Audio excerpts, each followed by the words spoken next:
लेंगे आजादी, हम जोर से लेंगे आजादी, छीन के लेंगे आजादी, हम जोर से लेंगे आजादी, कश्मीर को चाहिए आजादी, कश्मीर को चाहिए आजादी। कदम बढ़ाओ हम तुम्हारे साथ, खाकसार अनवर अपना कदम बढ़ाओ हम तुम्हारे साथ, खाकसार शाहिद अपना कदम बढ़ाओ हम तुम्हारे साथ,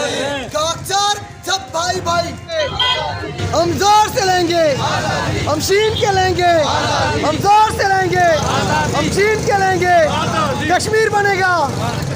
कश्मीर बने। वालेकुम पाकिस्तान जिंदाबाद, अफवाज पाकिस्तान जिंदाबाद, न्यू पाकिस्तान जिंदाबाद। मूवमेंट लाड़काने के तरफा कश्मीरी भाइरन से इज़हार यकती लाइ असां ही रैलियूं कढी रहिया आहियूं।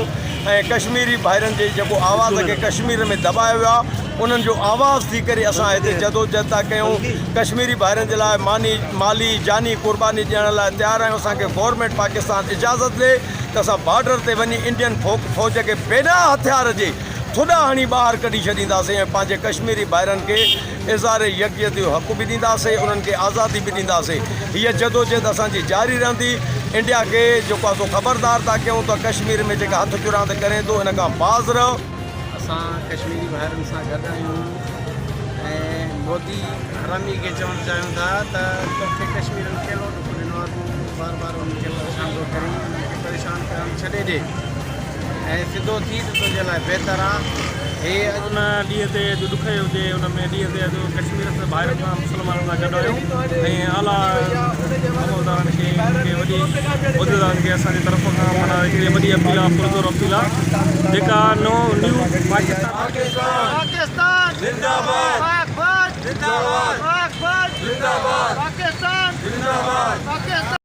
राउडली बाबा असीं कश्मीरी भाइनि जे लाइ आज़ादीअ जे लाइ सुरखरू आहियूं ऐं असां नरेंद्र मोदीअ ते लानत विझूं था पिया ऐं कश्मीर इंशाअल्लाह पाकिस्तान ठहंदो। उनजी हिमायत में रैली कढी आहे ह्यूमन राइट्स जे तरफ़ां असां। ऐं पाकिस्तान जिंदाबाद, कश्मीर बनेगा पाकिस्तान, पाकिस्तान जिंदाबाद, कश्मीर बनेगा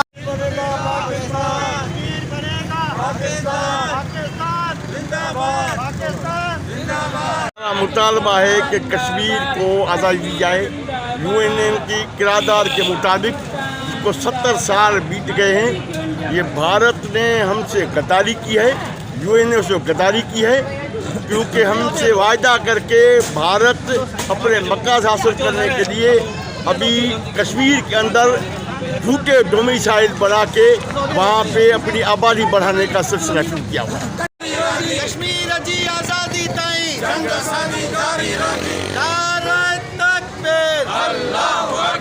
तौर ते पूरी दुनिया में मुसलमाननि कश्मीर जे मुसलमाननि सां यकजहती जे तौर ते ॾींहुं जेको आहे इहो मल्हायो वेंदो आहे। गुज़िश्ता 72 सालनि खां कश्मीर जे अंदरि इंडिया ज़ुल्म ऐं बर्बरीअ जा पहाड़ टोड़े रखिया आहिनि। 6 लख खां वधीक मुसलमान उते शहीद थी चुका आहिनि। हिन वक़्तु बि जेको आहे 5 अगस्त जा जेके इक़दामात हुआ जिते उन्हनि जेको आहे कश्मीरियुनि जो जेको शिमला मुआहिदे जे तहत या नेहरू जेके मुआहिदा कया पाकिस्तानी गवर्नमेंट सां अक़वाम मुतहदा जे चार्टर हेठि, उन्हनि मुआहिदनि जी भञकड़ी करे 370 ऐं 35 जेको आहे ख़तमु करे कश्मीर जे मथां जेको आहे कारोबार कयो वियो आहे ऐं जेको आहे कश्मीरियुनि खे 1 करोड़ जी जेको आहे आबादी खे जेको आहे उहो जेल जो जेको आहे मंज़र पेश करे रहियो आहे। हिन वक़्तु 9 लख जी आर्मी ऐं 15 लख जेका आहे उनजी पैरामिलिट्री फोर्सिस जेका आहे कश्मीर जे हर घर जे मथां को ॾींहुं ख़ाली न आहे जंहिं ॾींहुं ते कश्मीरियुनि जो जेको आहे खून नथो वहायो वञे। पूरी कश्मीरी क़यादत जेका आहे जेलनि जे अंदरि जेको आहे बंदि आहे। असां हिन मौक़े ते अक़वाम मुतहदा जे दोहरे मयार ॿिटे मयार जी मुखालफ़त कयूं था। जॾहिं जेको आहे ईसाइनि जो मामिलो ऐं जेको आहे यहूदियुनि जो मामिलो ऐं उनजे मुफ़ादात जो मामिलो थो अचे त जेको आहे उनजे लाइ हिकु करारदाद जे ज़रिए जेको आहे जेके न कया आहिनि। ऐं हिन वक़्तु जेको आहे उते इंडिया जे जेको आहे माण्हुनि खे जेको आहे इंतिज़ामी उहिदनि ते जेको आहे भर्ती कयो थो वञे। कश्मीर जे अंदरि 12 लख खां वधीक डोमिसाइल जेके आहिनि हिंदुअनि खे ॾेई करे उतां जी कश्मीरियुनि जी नसल कुशी जेका कई वई आहे। उन्हनि जो वॾो इंसानी अलिमो आहे, दवाउनि जी किल्लत आहे ऐं जेको आहे तमामु वॾे पैमाने ते जेके इंडियन नवाज़ जेके आहिनि उतां जी जेके क़यादतूं उहे ख़ुदि जेको आहे तशवीश में जेको आहे मुब्तला आहिनि, उन्हनि खे नज़रबंद जेको आहे कयो आहे। असां हिन सॼे सिनारियो में कश्मीरियुनि जे लाइ इहो पैगाम खणी करे आया आहियूं त पूरी उम्मत मुस्लिमा, पूरे पाकिस्तान जो अवाम, चाहे उहो नौजवान हुजे, बुज़ुर्ग हुजे, पको पोड़ो हुजे, असां कश्मीरियुनि जी जदोजहद सां गॾु आहियूं। इंशाअल्लाह ताला असांजी जदोजहद जारी रहंदी जेसिताईं कश्मीर आज़ादु नथो थिए, जेसिताईं कश्मीर पाकिस्तान नथो बणिजे।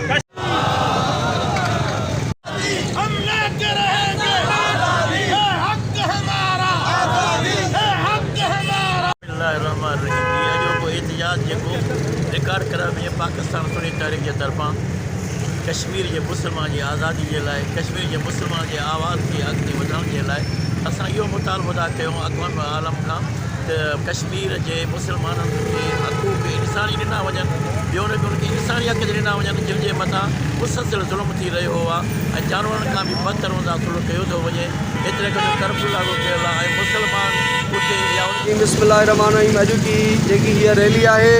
पाकिस्तान सुन्नी तहरीक जे ज़ेर इत्माम कश्मीर जे मुसलमाननि सां इज़हार यकजहतीअ जे लाइ असीं अॼु रोडनि ते निकिरी करे तमामु इदारनि जेके बि ॿाहिरि ममालिक आहिनि अक़वाम मुतहिदा समेत सभिनि खां असां मुतालबो था करियूं त ए ज़ालिमो 70 सालनि खां वठी उन कश्मीरी माइरुनि भेनरुनि नौजवाननि बुज़ुर्गनि खे शहीद कयो वियो सिर्फ़ु इन जे लाइ त उन्हनि जी मुहबत